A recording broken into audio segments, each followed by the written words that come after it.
So yeah, at this point in a normal run, you would have your side character and like a baby and an in training. Fuck it. Right. So the way they cap this for your first run through the game is the memory system. Each Digimon takes X amount of memory to have on your party, and you do have a cap to that. Okay. The higher up on the rankings they go, the more memory they take. Makes sense. Does your memory go up as you get more skills or whatever? No, you find items that increase it. Oh, okay.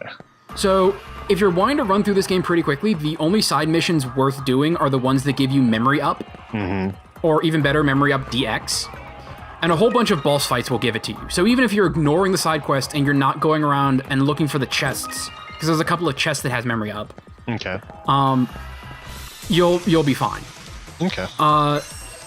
Playing on normal, you don't need a full 11 megas to beat the final bosses. And you don't need to find every memory up and memory up DX. Like, I had a stupid expensive team at the end, and I had memory to spare. Yay, Salty got revenge. But yeah, that's good to know. Yeah, Salty has the power of Does your flame. memory get left with you during New Game Plus? Yes. Okay, so it's not going to be a problem at all. Yeah, all your items carry over, all your current stats carry over, all of your Digimon carry over. So it's a raw, just go through the game again with everything you already have. Okay. I think the only thing you don't keep are your key items, because they lock off story progression parts. That would make sense, yeah. But yeah. Are there, like, separate endings you can get with the New Game Plus, or is it just there to let you go through faster? I think it's just there to let you go through faster. I think it's there to facilitate hard mode. Because, like I said, even with level 99 characters, like full on the Digivolution chain, and even with some of the bullshit like DLC hard to get characters, those fights are tough. Like, okay, how did your character just change back? I wasn't paying attention. this mission was he was going through finding junk data of avatar parts. Oh, okay. And so he just kind of combined it together with his new hacking skills? Yeah, pretty much. Okay. And that's the only time you have that little avatar running around. Now you're back to normal. Because one of the cool concepts is this whole area isn't an area that like hackers made or anything. It's like, here's all the junk data, like the old levels of this game. Like as updates came out, they just built on top of the old stuff. So here's all the junk code. Here's the stuff you can't normally access in game. Okay. Because stop and think about how many games have like content that's on disc but not accessible. Right. That's especially this. in Capcom stuff. Yeah. This is the MMO equivalent of it, and hackers just hung out there because it's like, hey, this is the area we're not supposed to be in, but we broke in anyway because we're hackers, so fuck it. And the only difference between that and the real world is they didn't get banned for it. Yeah.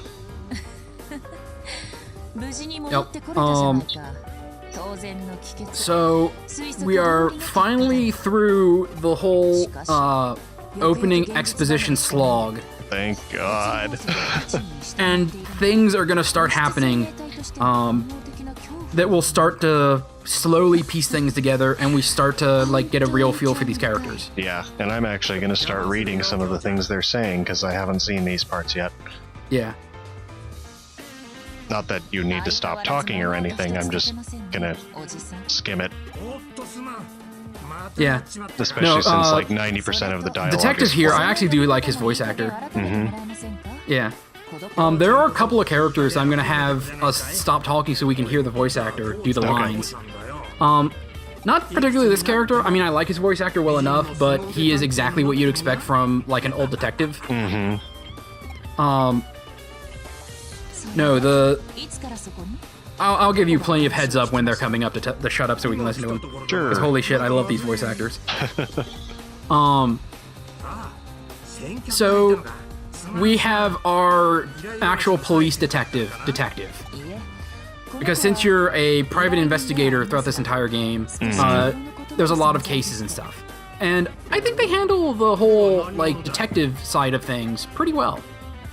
Like, we already kind of saw the mechanic of you going around questioning people. All right. Where you're given, like, a dialogue option, and a bunch of people have these little locks appear over their head. And you just go ask them questions, and eventually one of them will have the answer. That's not just a terrible gimmick. Like, they actually use that as a sort of detective simulation thing.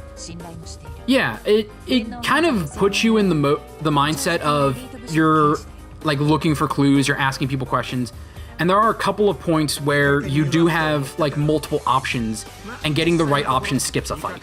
In fact, there are several side quests where you can complete the side quest with no battles at all because you, like, do the detective work and give them the right answer. Oh, that's neat.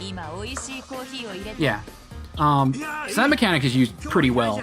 Yeah, I'm glad. In the beginning, it's a stupid gimmick, but everything in the beginning is stupid. Yeah.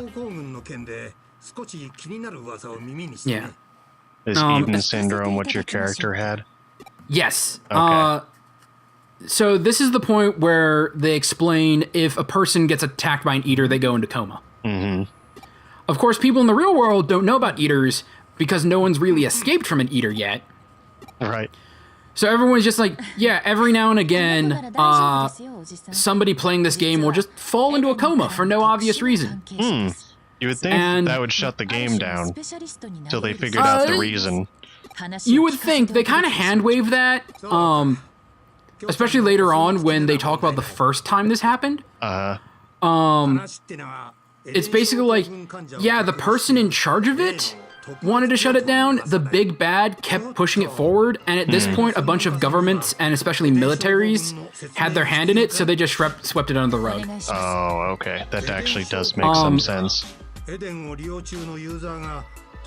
Yeah.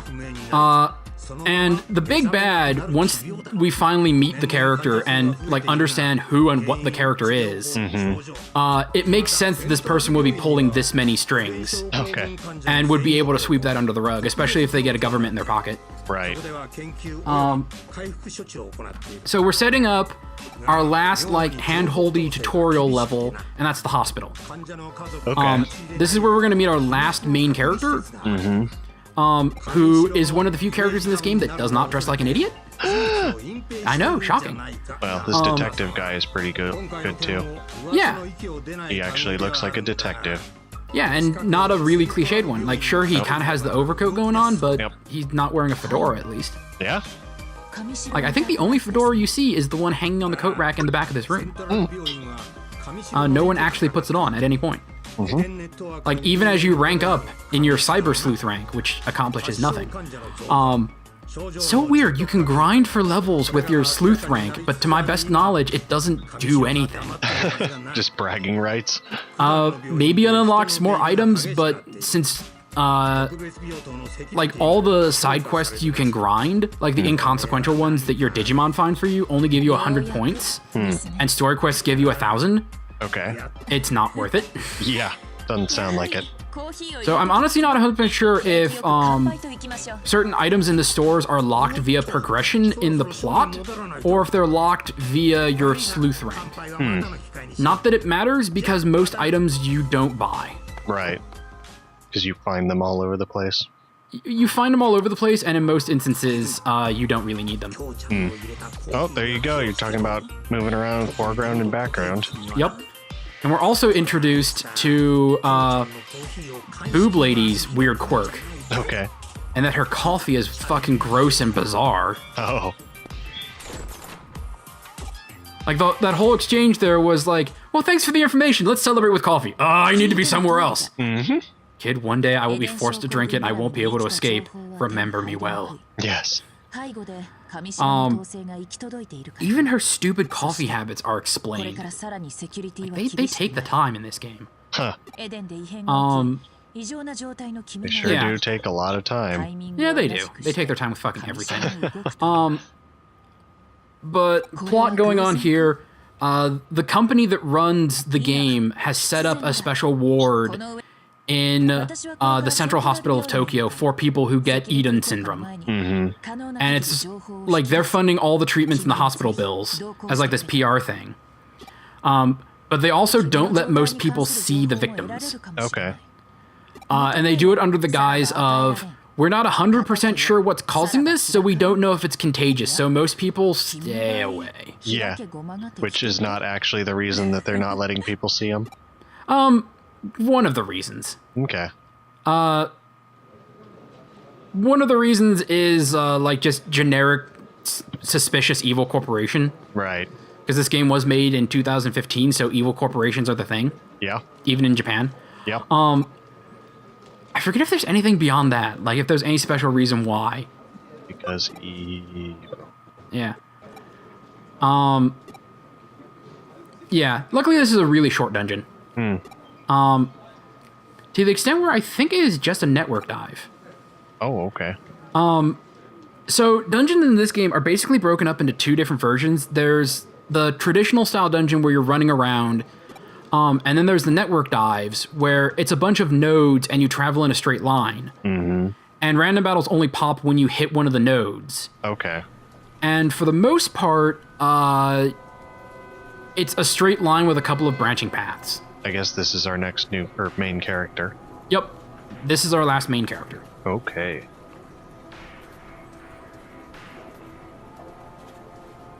And she says the least of anyone. She looks like the type. Yup. Her outfit is not crazy. No, like,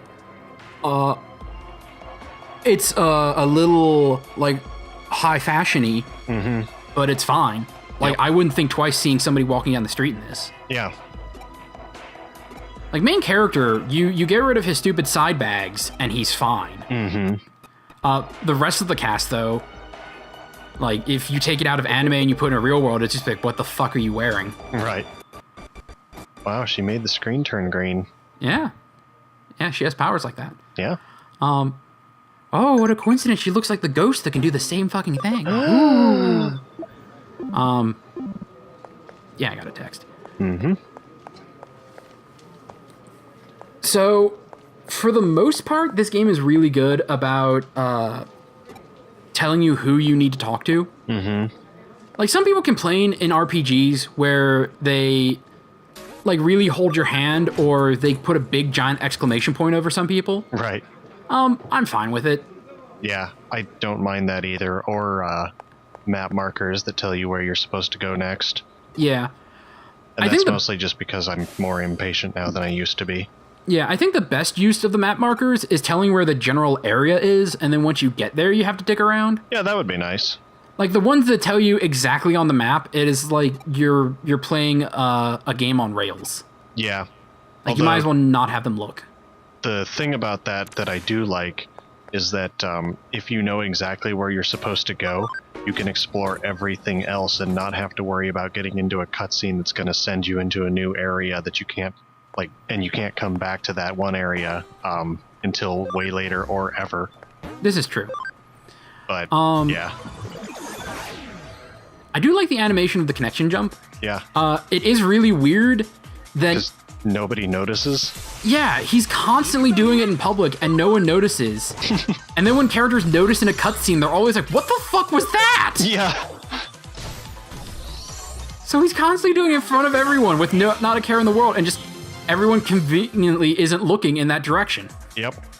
I guess there's always going to be that sort of disconnect in games. Yeah, to some extent. Like, later on, it starts to make a little bit more sense, but for these earlier missions, it is, like, such a weird thing. Mm-hmm. But yeah. Salty didn't kill that thing. Well, we're playing on hard now. Oh, that's true. Blondie will kill them with the power of her awesomeness, though. Yes. Awesome, Quake. Yep.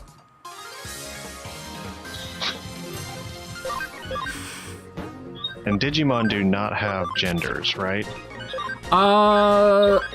Officially, no. Okay. Because I remember hearing that, like, they had Rainamon say at some point that they don't have genders. Yeah. So, like, in Digimon Season 1 and Season 2, they don't address it. And everyone assumed they had genders because you had stuff like Angelwomon and Lady Devamon. Right. Where it's, like, very clearly this is a female. Yeah. Like, they're even denoting it's a female. Though you do have really weird ones, because Biyomon, I think in every version, has a very feminine voice. And then when it gets to Garudamon, that is a very masculine-looking Digimon. Yeah. But in Season 3, like, once they get to the point where... Oh, plot point. Okay. Oh! Oh my god, that's him. Oh my god, that guy's hot! Yeah. I will date this man once he awakens. Well, you know how it goes. Like, when you run to your clone, it's always one of two options. You're either going to try and kill it or fuck it. Yeah. That's how it goes. Always. So, yeah, the latest plot point, the most obvious plot ever. He got Edom syndrome. Yep. But yeah, with the Digimon genders, Incessant vomiting. In Season 3, once they get to the point where, like, everyone sees Digimon walking around and they're not trying to hide anymore, there's a goofy scene where everyone's sitting at dinner with their parents, and the Digimon are there, too, at the table. Yeah. And the mom just looks over and is like, so, are you a guy or girl? Because I'm not entirely comfortable with my daughter running around with a guy all the time. And then Renamon's like, we're computer programs. We don't have genders. Yeah. That's the only time this is ever addressed. Okay. Renamon, though, is a really weird instance, though, because in the Japanese version, it's somewhat androgynous. Like, it's either a really deep woman or a kind of light guy. It's in that kind of gray area. Right. In the English version, it's very clearly a woman. Yeah. In the German version, yeah. very clearly a dude. Yeah. So, this is a cool twist that really sets up this character very well. You're in a, like, forbidden area. This is off limits. And she just finds you here. She's like, who the fuck are you? And you're trying to play it off. It's like, no, answer my goddamn question. Yep. And then you're like, oh, I'm a detective. And she's like, you're a detective? All right, I'm going to answer every question you have for me. Yeah, so she just immediately spills the beans. Yeah.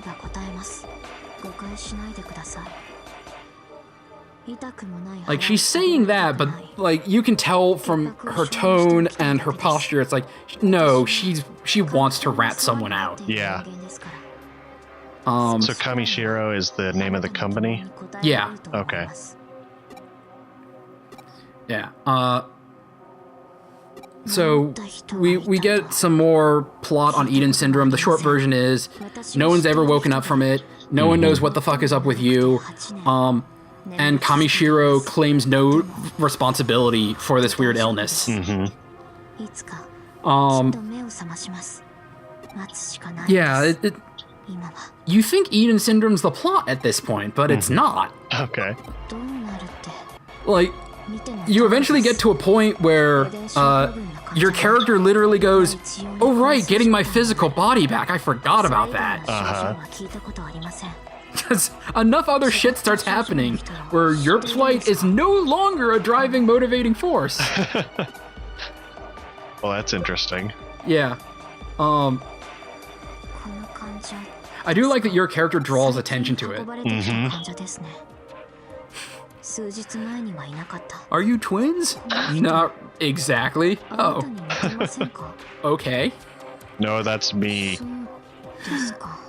Quite a coincidental. She just waves it off. She doesn't give a shit. Yep. He's even wearing the same shirt as you. And the same pants. And the same pockets. So you guys involved in a conspiracy or what?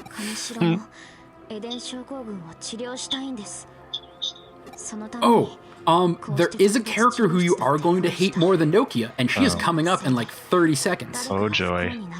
So we're gonna shut up to let you hear that voice. Okay. So you can enjoy it for all it's worth.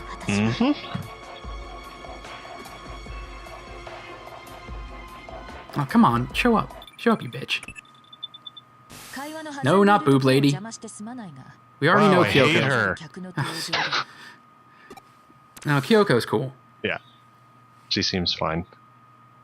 Oh, here she comes.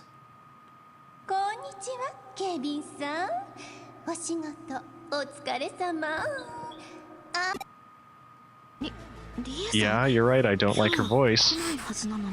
There is nothing about this character until you get to her twist that you will like. Uh-huh. Like, our introduction to this character is she sexually harasses her guards. Yeah. Ah, she is such a bitch. Yep. I'm on duty. This game loves its double entendres. Uh-huh. This has the least tense moment ever. You mean with this music, but there's nothing really going on other than, like, horrible workplace environment? Well, no, beyond the hostile work environment, like, obviously she's gonna come in here, and obviously you're gonna hide somewhere. And it's gonna be like, how is he gonna escape? How is he gonna escape? It's like, there's a computer right there, jackass. Yeah. How's he gonna escape? And it spends like the entire scene like, what's he gonna do? It's like, there's a fucking computer right there. And here she is, the bitch fuck herself. Is that hair? She is the president of the company. Wow. Yup. And Yuko's caretaker as well. So Yuko has to put up with this shit. That's great. Constantly. So now we know why Yuko is such a quiet character and doesn't want to talk to people. Because this is what she has to put up with when she talks to people. Yeah, I don't blame her. Yeah. Seriously, does she have, like, cabbage on her head? What is this woman? What is that hair? Rie sense. It is semi-short green hair with exactly one giant curl per chunk of hair at the base. Yep. That she has decorated with flowers. Because she wants to look awful. She is a plant. Yes. I would say if you didn't get flashbacks of this character to before this thing happened, there is a thing that in her past that explains why she looks and acts like a fucking freak. But then you see her prior to that and she still looks like this fucking idiot. So, yeah. No, there is no explanation for her hair. Her hair is always stupid. There's never going to be an explanation for anime hair. This is true. But that doesn't mean I will not point it out. Yeah. By the way, she immediately sees through that Yuko's hiding someone. And she immediately jumps to, like, how many boyfriends do you have in there? Like, first it's, do you have a boyfriend? Then it's, okay, how many? How Seriously. many? Yeah.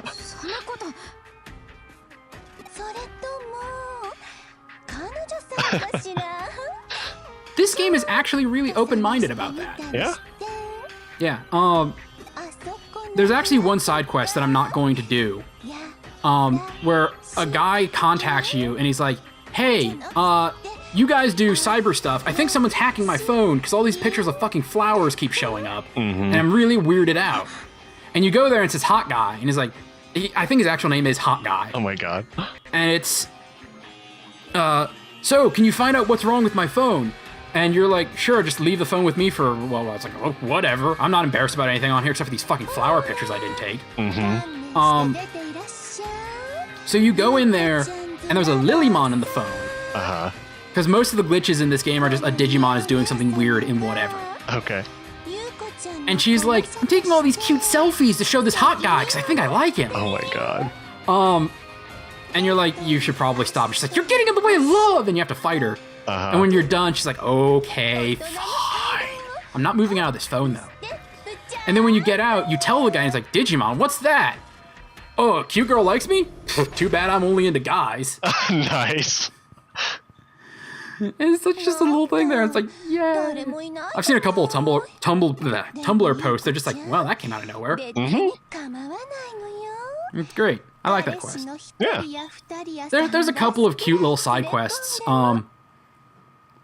Like, one, you have to find an evil clown a job. Okay. Why not? It's better than being an evil clown. An unemployed evil clown, at least. Yeah. Yeah, there's a lot of cute little things.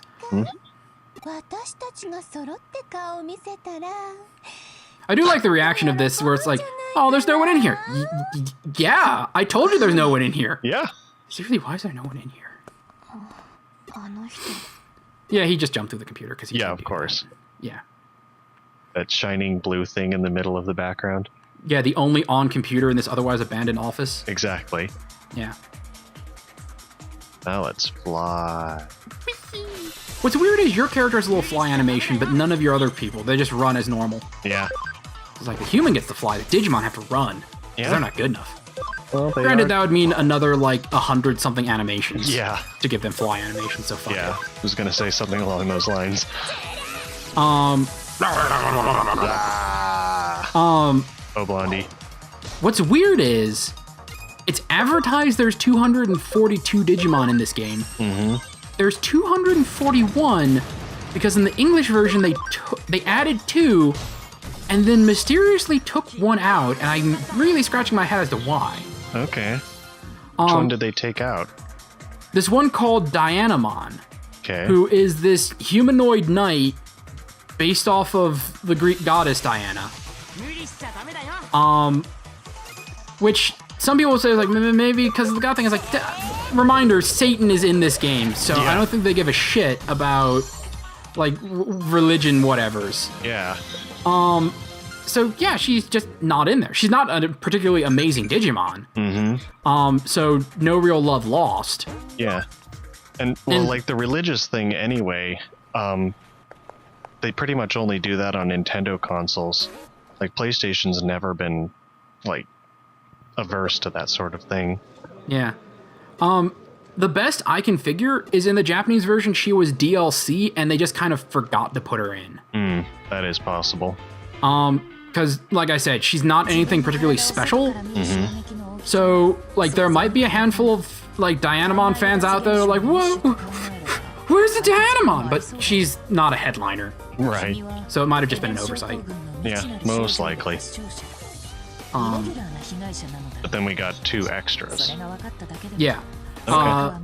One of them is a palette swap. The other is just a slightly upgraded model version of a different one. Okay. Yeah. So Beelzemon is a Digimon that appears in a couple of different seasons, and he's basically Dante from Devil May Cry with a helmet and a tail. And in Digimon Season 3, he was the partner of these 2, like, really small shit kids. And for, like, the big climactic final battle, one of them is like, use this, and tosses him a toy gun. And he takes it, and for some reason that causes him to digivolve to his next stage where he gets, like, this giant arm cannon. And it's like, okay, sure, why not? Power of friendship, whatever. Yep. And then the other one is like the evil version of this cherub thing, which was a villain in one of the movies. Okay, good to know. Yeah. And now you're officially a detective's assistant. Yup, which means you can now run around, and we're about to get our final little tutorial segment. Yay! I think. I beat the game, and I've gone through, like, almost the full second run already, and there's still a question mark on my tutorials. I think it's something to do with the online battles, because I don't do online battles in games like this. Like, I doubt it's terribly competitive. I'm sure there's a scene, just not a very big one. Right. Maybe it'll get bigger as the game is out for longer. Maybe. It's been out for a while in Japan, so a lot of people are playing, like, the Japanese version. Oh And god, here's the she's coffee. making coffee. Yup. That looks like a galaxy. Seaweed and red bean paste coffee. That doesn't sound terrible. Mostly because I hate coffee anyway. Yeah. It gets worse. The